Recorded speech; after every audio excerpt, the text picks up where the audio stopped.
and shoulders stiffened. Blood rushed like molten lava through her veins. The aroma, spicy yet fresh and deliciously male, tingled her nose and awakened her senses. She searched the bar, from one face to another, trying to pinpoint where the scent came from. The door to the bar had just opened, bringing in a rush of cool air, and the aroma filled her nose. Someone had come in. He weaved through the crowd.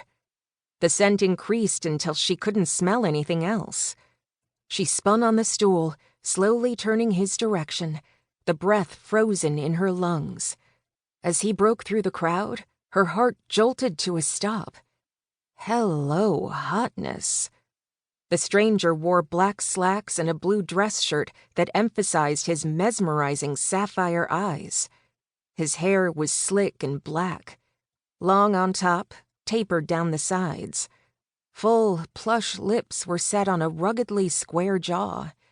Broad shoulders gave way to strong arms and large hands, ones she wouldn't mind having all over her body later. And then his gaze flickered to hers.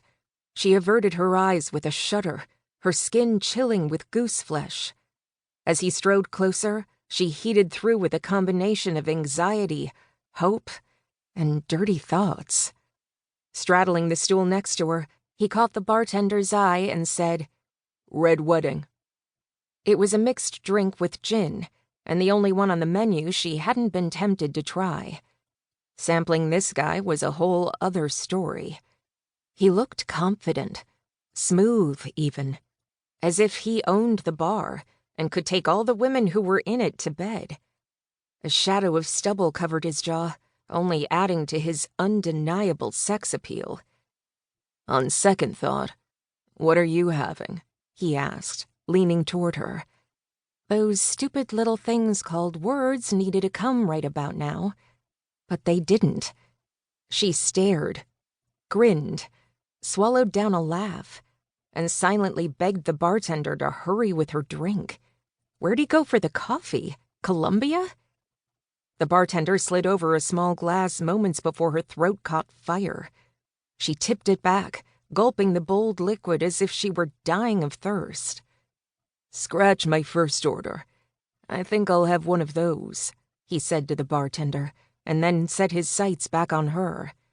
"Must be delicious." She was thinking the same thing looking at those lips. Nerves pinballed through her, fuzzing with the bourbon in her tummy.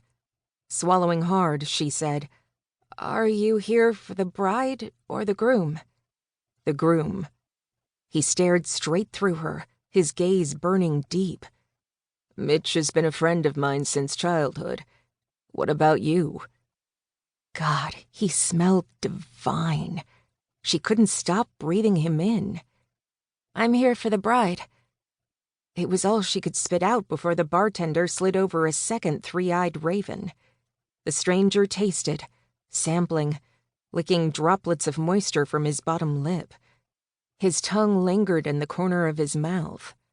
Damn, this is sinful. The erotic thoughts she was having about a total stranger? The feelings swirling inside her, tightening her belly? Hell yes, it was. She went damp between the legs, quivering with want. She'd never had this type of reaction to a stranger. Not ever. "Where are you from?" His voice was dark and raspy, calling to her on a crazy primal level.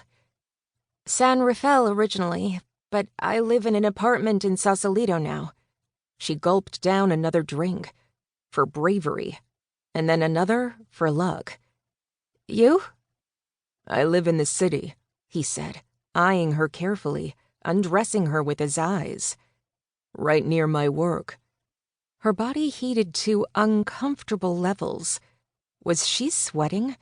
Could he tell? "What do you do?" "I'm a private investigator." Interesting. "I specialize in infidelity," he went on.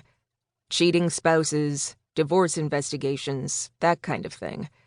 I get a sick joy out of exposing liars for what they are." Total hottie with a moral compass?